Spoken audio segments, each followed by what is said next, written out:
Mga opinyon at pananaw ng mga host ng susunod na programa ay sa kanila lamang at hindi kumakatawan sa opinyon at pananaw ng himpilan at pamunuang ito. Ermin Garcia Jr. at Idol Mark Espinosa. Punchline. Unfiltered. Uncensored. Direktang pag-uusapan ng maiinit at napapanahong mga isyu ng bayan. Punchline.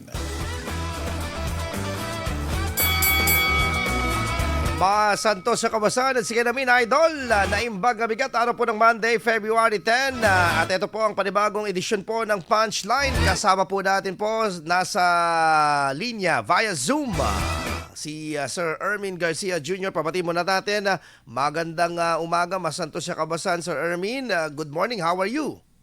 Good morning, Idol Mark. Happy Valentine. O nga po, nakarenda ako sir eh. Kaya ka, nakatula ka na eh. Advance. Anyway, sir, may init na mga balita, mga issue sa loob at labas ng ating lalawigan ng Pangasinan. Pag-uusapan natin ngayong umaga na ito. Napaka-init. Yes, unahin na natin na Sir Ermin dito sa lungsod ng Dagupan. And eto, yung pong naging ang opposition na kuha na po nila ulit. Ito pong majority role. Ano po ang masasabi niyo po dito sa ano po na ito? Panibago kasi yung pinagbotohan po nila last week ata yung resolution na nakakuha ng 7-3 na boto na mananatili yung mga komite ng nasa sangguniang panlungsod, Sir Ermin.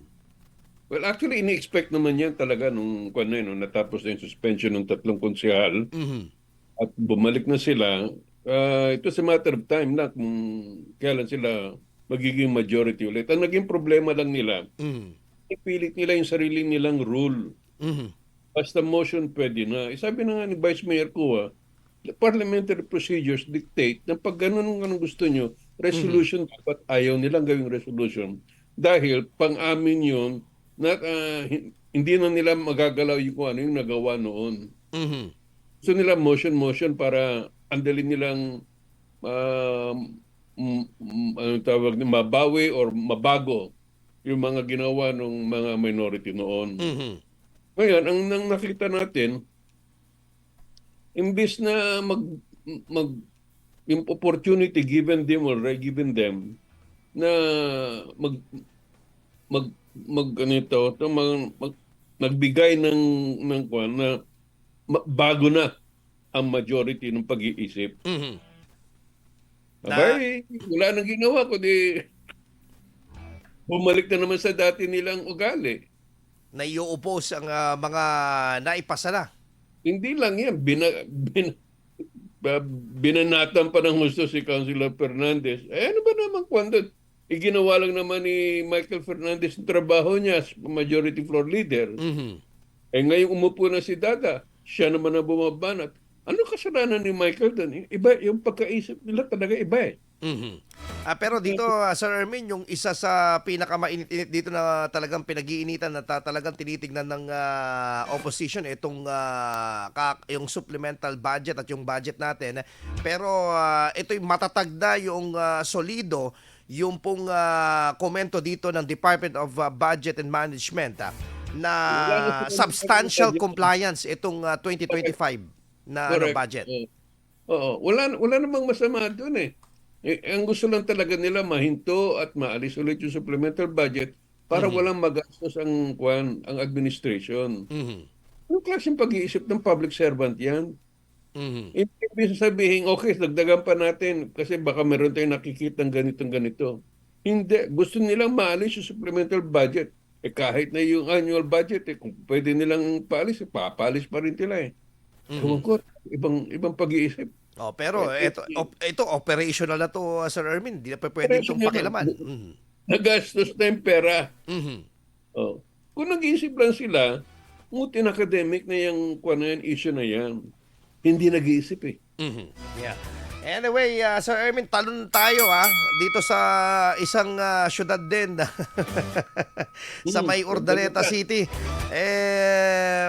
Talagang legal showdown na merong pinapakitang dokumento ang DILG regional na. Yung regional director yung naghatid doon sa sulat pero hindi in-honor ito ni Mayor Paraino dahil clothed siya ng ruling ng COMELEC na ito'y tawag ito, inabutan na ng election na ban sa pagsiserbi ng suspension, Sir Ermin.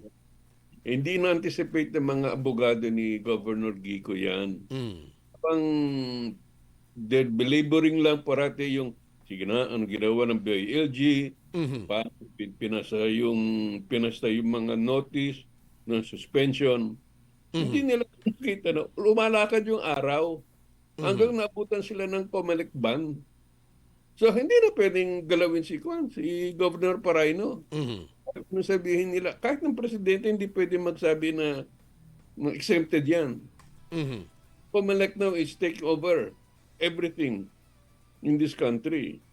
Mhm. So, wala. Kaya nga sabi ko, mag-concentrate na lang si Governor sa kanyang kampanya. Hayaan na lang niya yung misis niya, mangampanya ng husto sa Ordaneta. Yun. Fair is fair. Sige na, laban na. Yeah.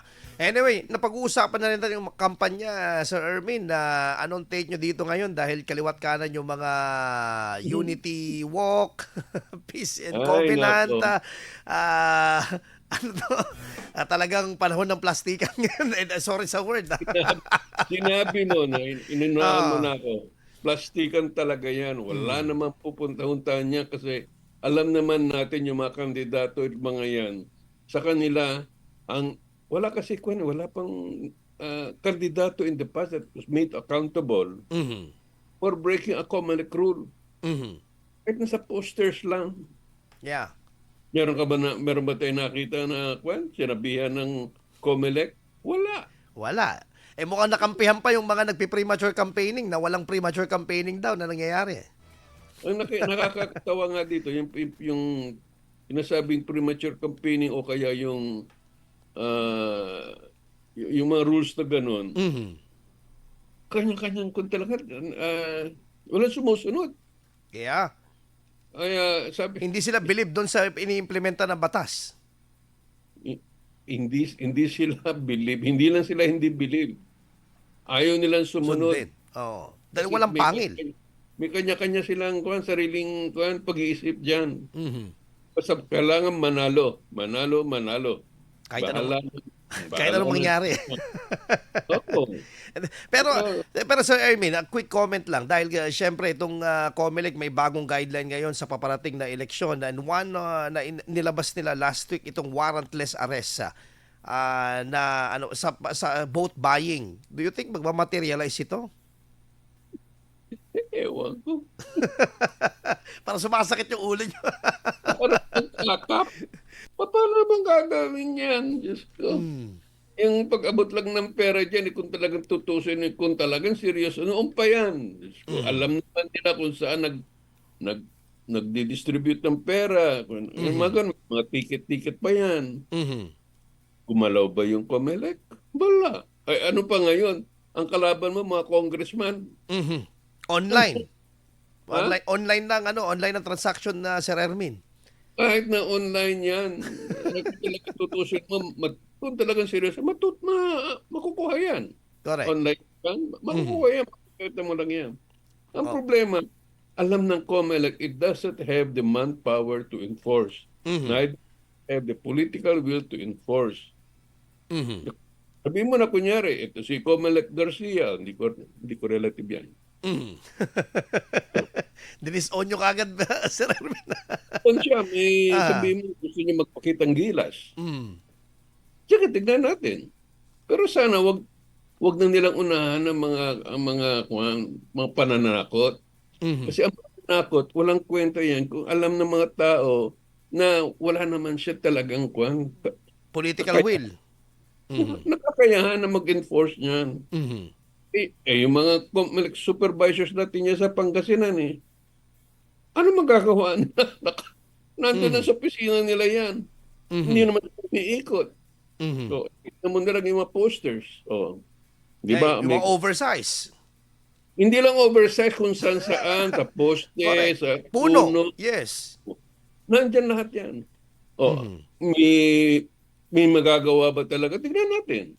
Yeah. Sa ng bayan.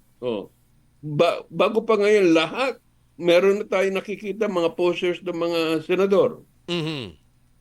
Eh, Nandyan yan, kumakalat na yan. kasi daw Sir Ermin, wala namang vote for, ganun daw eh. Kaya hindi daw masasabing kapangangampanya talaga. Pinabali yun. Yung kung saan nakaposte yung mga posters na yan. Oh, walang disiplina. Yeah. Ang rule dyan, hindi dapat mag-post ng mga ganyan kung hindi na sa private na lugar. Correct. Okay? So, mga nalagay sa puno, electric posts, kung saan-saan dyan, hindi pwede yun. O, tignan natin. Oh, so abangan natin kung talagang may pangil talaga itong mga sa Omnibus Election Code natin at saka syempre yung IRR ng rules sa 2025 May election natin, midterm election. Sana nga, no? Magkaroon talaga ng pagbabago ang COMELEC na they will strictly enforce the rules. Okay? Kung hindi, kalokohan yung mga unity walk, yung mga signing, covenant signing.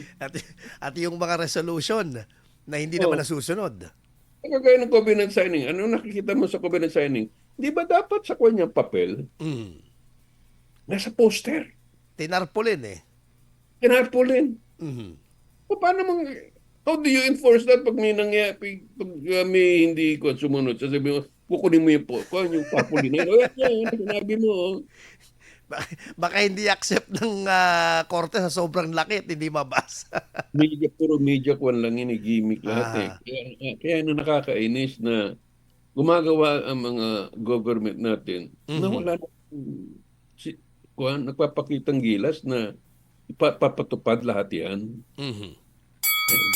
Anyway, Sir Ermin, bago tayo pumunta sa mga national issues natin, eto muna medyo national pero localized natin, 6 out of 6 na ang pumirma na kongresista dito sa lalawigan ng Pangasinan. At may mga majority medyo nadidismaya sa naging desisyon ng mga natin, no, kongresista natin. Is this real the voice of the people? Because they're representing the people, sabi nila. It's the voice of the AKAP budget. Yun lang naman yan eh. Ilang milyon yan ang kaya tinawag na pork barrel yung AKAP eh. Kasi nasa congressman at DSWD ang decision kung magkano ikakalat. Kung sa yung magkano yung kanila? 25 million? 25 million. Oh.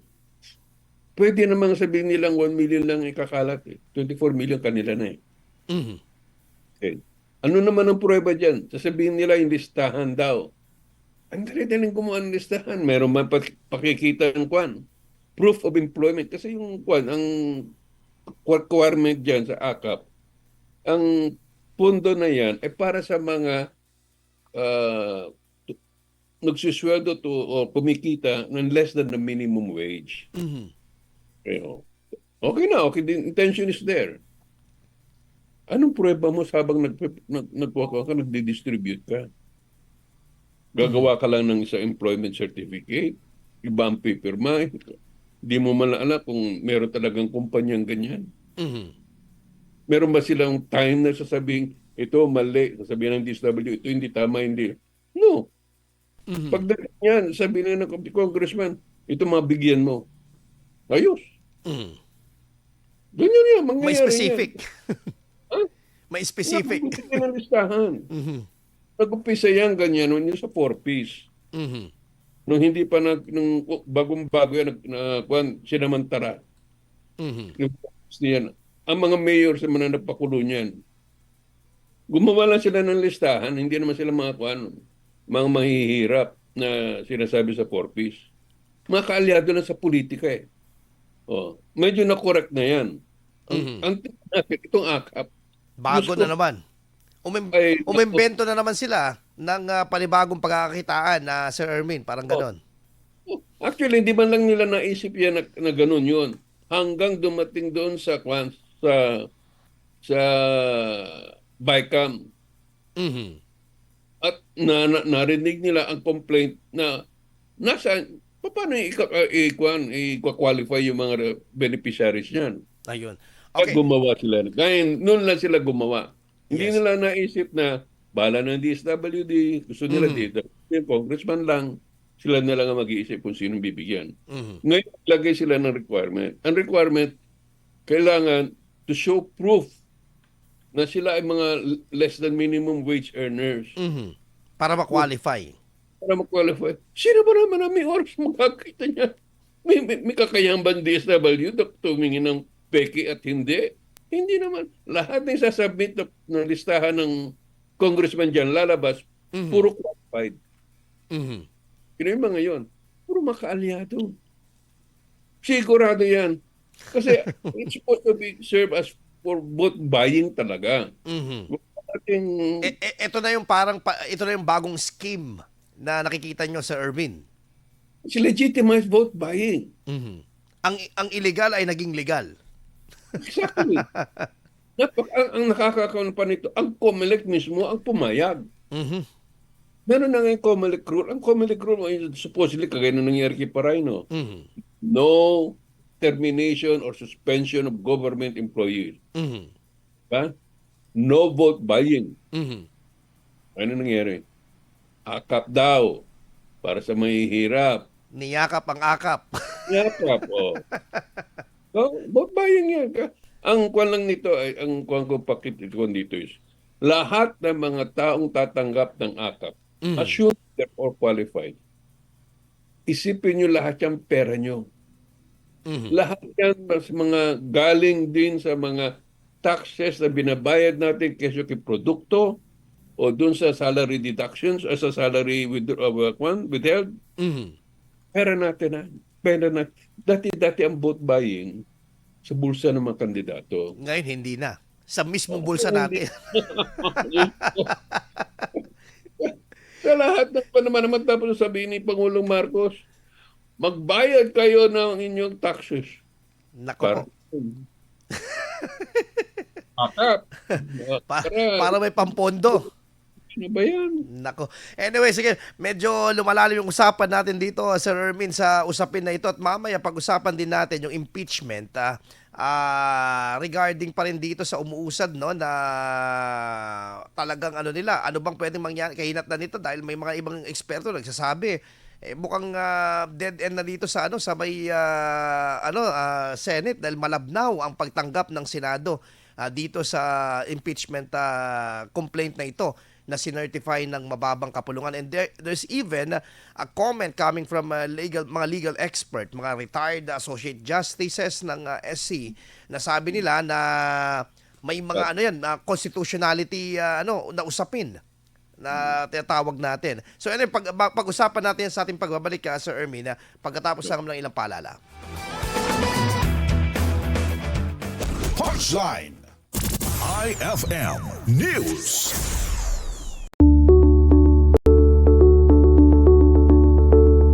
Ang kalusugan ay kayamanan, ngunit dahil sa pabago-bagong panahon, tumataas ang banta ng trangkaso at iba pang sakit. Ang simpleng ubo, sipon o lagnat ay maaaring mauwi sa mas malubhang karamdaman kung hindi maaagapan. Kaya narito ang mga simpleng tips para iwas trangkaso. Maghugas ng kamay, kumain ng masustansya, magpabakuna at uminom ng bitamina. Iwasan ng maraming tao at magsuot ng face mask. Sa simpleng pag-iingat, maiiwasan ang sakit. Tandaan, ang malusog na katawan ay daan sa mas masayang buhay. Isang paalala mula sa inyong #1 Music and News FM, 104.7 IFM Dagupan.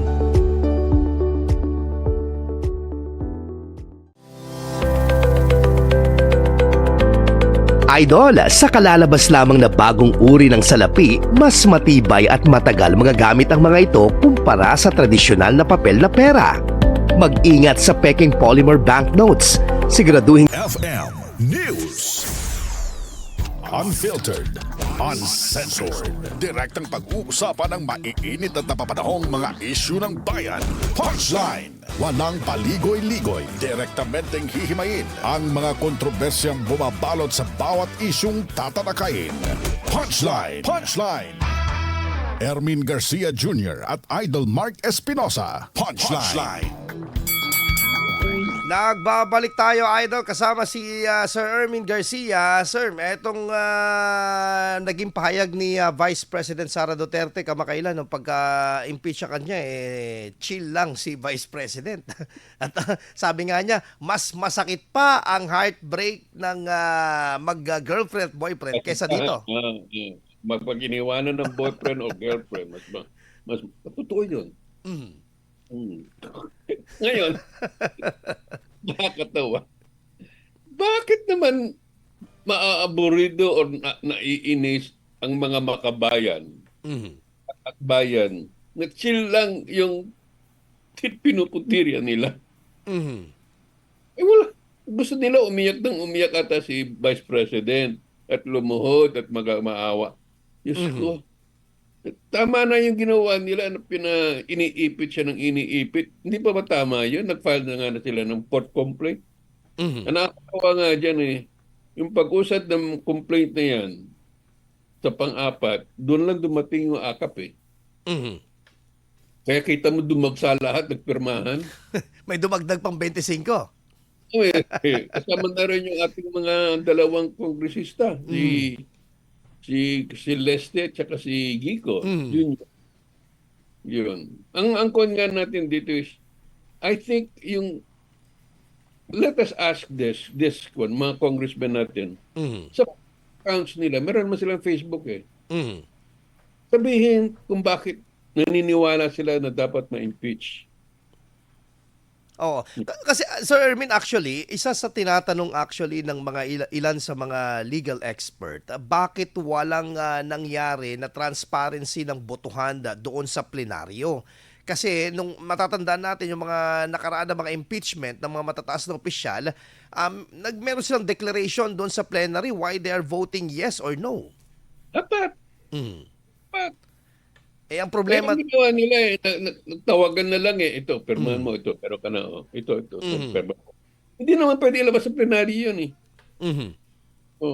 Tamad naman pumunta yan kung wala yung mga akap What is your comment to the presidential son, who is the senior deputy majority leader sa Kamara, na sinasabi na pumirma daw siya dahil nasaktan siya doon sa mga pinagsasabi daw at banta daw ni Vice President again sa kanyang magulang? You know, it is a sign of maturity and political decency. Mm-hmm. Tatay na niya ang nagsasabing, huwag niyong ituloy. Mm-hmm. Kahit na sabihin niyang kung saan siya nasaktan, ang tatay na niya mismo ang nagsabi, huwag ituloy. Bakit naman siya pipirma? Mm-hmm. It's hypocrisy. Ito palagi ko na kahit hindi na sila mag-ama na ganyan ang gagawin. Mm-hmm. Total, hindi naman papansinin ng mga tao. Mm-hmm. Ayun na nga ang yun ang isa pang panluloko na lumalantad sa ating ngayon Mm-hmm. Yung double speak, kunyari ayaw, yung pala gusto. Kung talagang ayaw at meron silang paninindigan sa kanilang salita, kasi tatay mo ang nagsabi, nag-inhibit na dapat. Sabi niya na, ako masama ko pero hindi ako pipirma dyan. Out of delicadeza. Delicadeza. Mm-hmm. Hindi justified yung sasabi niya, ako nasaktan na, Diyos ko. Kaya ngayon, inaasar siya ng mayor ng Davao. Sabi niya, medyo na, and we quote yung sinabi ni Mayor Polong Duterte na sinasabi niya, nasaktan daw may tawag siya kamukha kasi.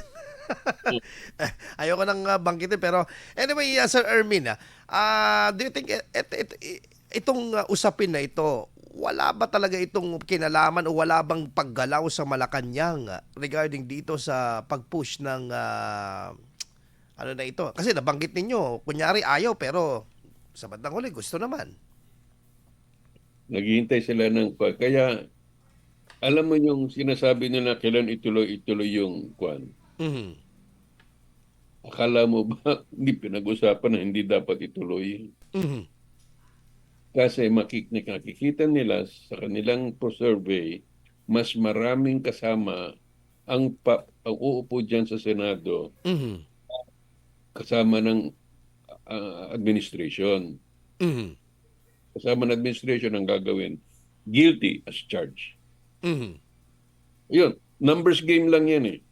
Ngayon, delikado pa. Kung ang Senado nakaupo ngayon, ang siya who will stand as judge, Mhm. delikado na magigilty si Vice President. Mhm. Pero may nagsalita na si Associate Justice I forgot the name ng Supreme Court, retired Associate Justice, no. Sinasabi nga doon sa isang parang statement, Sir Ermin, na unang-una pag hindi daw ito ngayon nag-take pa yung impeachment at hindi isinulong ng Pangulo yung pagtawag sa special session, which is kino-contradict din ng mismong liderato ng Senado na hindi pa pwedeng magpatawag ng ganitong special session ang Pangulo dahil may mga specific lang sa Constitution na kung kailan pwedeng magkaroon ng mag-convene ulit o ng emergency mag-convene ang Senado. At sabi nga ni Tumawag ang Presidente. Yes. Oh. Sinabi ni Senate President Chis Escudero, hindi naman super important ang Vice Presidente para unahin namin yung impeachment trial niya at magpatawag ng special session. Pero the Associate Justice na sinasabi ko, i-ano ko lang mamaya, nakalimutan ko yung pangalan. Yes, Justice Carpio. Sinasabi nga niya na kung gugustuhin daw ay pwede daw kasi magkakaroon ng problema ngayon ang Kamara kapag, for example, sa June 2 pa nag-resume or pagkatapos pa ng election magre-resume ang trial tapos hindi na silang nakaupo. Exactly. I mean, there's a big legal question here. Mhm. Mamaya aabot din yan, baka umabot din yan sa Supreme Court. Mhm. Questioning ngayon what is the legitimacy of the new set of senators, no, Mhm. to want to sit as jurors. Mhm. Kasi final ngayon, dapat yung 19th Congress Senate ang dapat tumingin yan. Mhm. Ngayon, ang nangyayari sa ginawa ni Senate President Escudero, 20th Congress ang gagawa. So, yun ang complication nila. Mhm. Okay. Anyway, bago mataubos ang oras natin, lastly, Sir Ermin, do you think that ito ba'y inililihis sa totoong problema ng bansa? Di umano, itong impeachment trial na ito, inililihis lang yung totoong usapin. Like for example, inflation natin, taas ng gasolina, West Philippine Sea na hindi mahawaan o ma-resolve o hindi man lang ma-handle ng ating Pangulo. What do you think, Sir Ermin? Ganun na nga yun. Para lang ang lahat ng... Pero ang nagkamali din sila eh. Ang impeachment kasi, hindi yan dire-diretso. Kagaya ngayon, tapos na. Nagpaan na. O saan nakatuon ngayon ng matao? Yun, kasasabi lang ng DA. Mag-i-import na naman ng sibuyas. Yeah. Ay, babalik din doon sa puputok din niya sa government. Ano nangyayari? Bakit hindi nyo makontrol ang presyo ng mga bilihin natin? Mhm. So, yung sinasabi nila na, sige, para iba ng pag-usapan. Wala, lumalabas na ngayon eh. Nagtataasan na lahat. Agya ng mga bilihan. Nag-approve na ang Department of Trade to increase the prices of some commodities. Mhm. Wala na. So, bumirang din. Ikala ng tao, mga administrasyon makakalimutan na. Sayang, yung mga inaumpisan nila. Punchline! Anyway, Sir Ermin, it's a fruitful Monday na discussion. See you next Monday ulit. Maraming salamat po sa inyong pag-share ng ano. Pero nabalitaan ko, Sir Ermin, na nasangkot kayo nung mga, ano ba yun, yung inyong Hilux. Anong nangyari, ano sa kaso pala niya yan, Binangga Sir ako Ermin? ng first North Luzon Transit Bus. Ako nang binangga, ako pa ngayon kinasuhan. Mhm. Sabi ko, ano ba naman mga taong yan? Mataga Bulacan kasi yan eh. Mhm. Hindi naman taga Pangasinan eh.